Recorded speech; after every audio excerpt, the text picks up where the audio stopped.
Walk ప్రవాహంతో ఎక్కడా full stop కామాలు లేకుండా ఆపకుండా చెప్పుకుపోతోంది చందన తోటికోడలు గంగతో.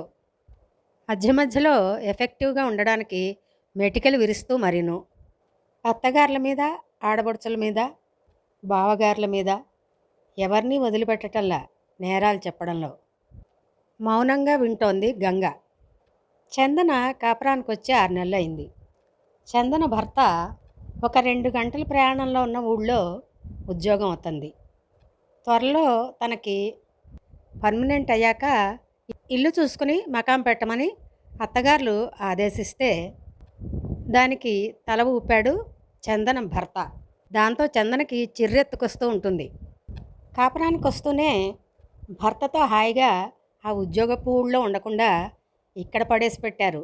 ఇది చాలా అసంతృప్తి చందనకి. గంగ, చందన మొత్తం 4 తోటికోడళ్ళు. కోడళ్లలో గంగ రెండోది, చందన ఆఖరిది. గంగ పెద్ద తోటికోడలు రాజేశ్వరి. అత్తగారులు, ఆడబడుచుల సంగతి తెలిసినా కొంత గుంభనగా ఉండి బయటపడరు తొందరగా. మూడో కోడలు మాధవి తెలివిగా అత్తగారిని పొగిడి పనులు చేయించుకుంటూ ఉంటుంది బుట్టలో పడేసి. గంగకి ముందు రోజు జరిగిన సంఘటన గుర్తొచ్చింది.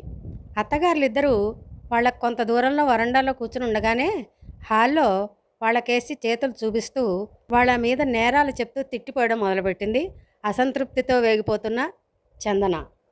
గంగకి భయంగా ఉంది. అమ్మో, అత్తగారు వాళ్ళు అసలే కొంత అహం, గయ్యాళితనం కలబోసుకున్న మనుషులు. వాళ్ళు ఇది గ్రహిస్తే వచ్చి ఏంటి మాట్లాడుకుంటున్నారు మీరిద్దరూ అని దెబ్బలాడతారేమో అని భయంగా చూస్తోంది. చందన ఆగకపోయేటప్పటికి నెమ్మదిగా అక్కడి నుంచి పెరట్లోకి వెళ్ళిపోయింది పని కల్పించుకుని. ఇక్కడ అత్తగారులు అనడంలో అత్తగారు తోటికోడలైన పెద్దత్తగారు కూడా వీళ్ళింట్లోనే ఉంటారు. వాళ్ళ అహంకారాలకి, గయ్యాళితనానికి తగ్గదే చందన కూడా. అందుకనే బాగానే నెట్టుకొస్తోంది 6 నెలల నుంచి. పెద్ద కోడలు రాజేశ్వరి, గంగ వాళ్ళు వాళ్ళ ఉద్యోగపు ఊళ్ళలో ఉండి తరచుగా అత్తవారింటికి వచ్చి వెడుతూ ఉంటారు తల్లిగారి ఆదేశానుసారం. మూడో కోడలు మాధవి వాళ్ళు మాత్రం అక్కడే ఉంటారు పర్మనెంట్గా. అంతేకాదు మాధవి, చందన కూడా ఒకళ్ళు లేకుండా ఒకళ్ళు చూసి వీళ్ళ దగ్గరికి వచ్చి నేరాలు చెప్పిపోతూనే ఉంటారు. గంగకైతే పిచ్చెత్తినట్టే ఉంటుంది ఆ నేరాలు వినలేక. అక్కడికి సున్నితంగా వారిస్తూ ఉంటుంది, వాళ్ళ సంగతి మనకు తెలిసిందే కదా చందన అని.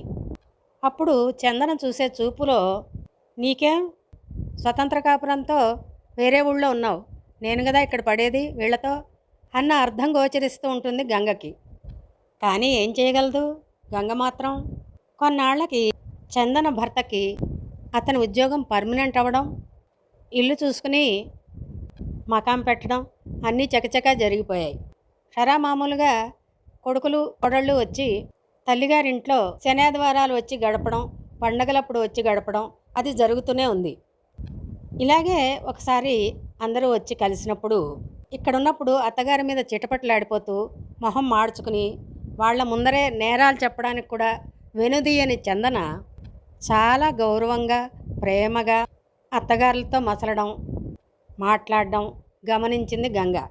ఇప్పుడు ఇలా ఉన్న మనిషి అప్పట్లో అంత చిటపట్లాడడం ఎందుకు, అంత సహించలేకపోవడం ఎందుకు మనసులో అనుకుంది గంగ.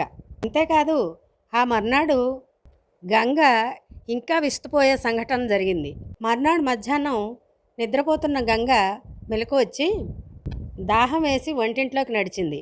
వంటింటి అవతల ఉన్న పెరట్లో బాదం చెట్టు కింద మంచం మీద కూర్చుని అత్తలు, కోడలు చందన మాట్లాడుకుంటున్నారు. ఆ మాటల్లో తన పేరు వినిపించేటప్పటికీ సహజమైన కుతూహలంతో వినడం మొదలెట్టింది గంగ. కిటికీలోంచి తొంగి చూసి చందన చేతులు తిప్పుతూ గంగ మీద నేరాలు అత్తగారికి నూరిపోస్తోంది. సరిగ్గా అంతకుముందు ఆవిడ మీద తనకి చెప్పినట్టే. అసలు ఇక్కడికి రావడం అంటేనే గంగక్కకి అంత ఇష్టం ఉండదు అత్తయ్య, బావగారి బలవంతం మీద వస్తుందే కానీ ఎప్పుడెప్పుడు వెళ్ళిపోతామా అని ఉంటుంది. ఇలా లేనిపోనివి చెప్తోంది. హతాశురాలైపోయింది గంగ.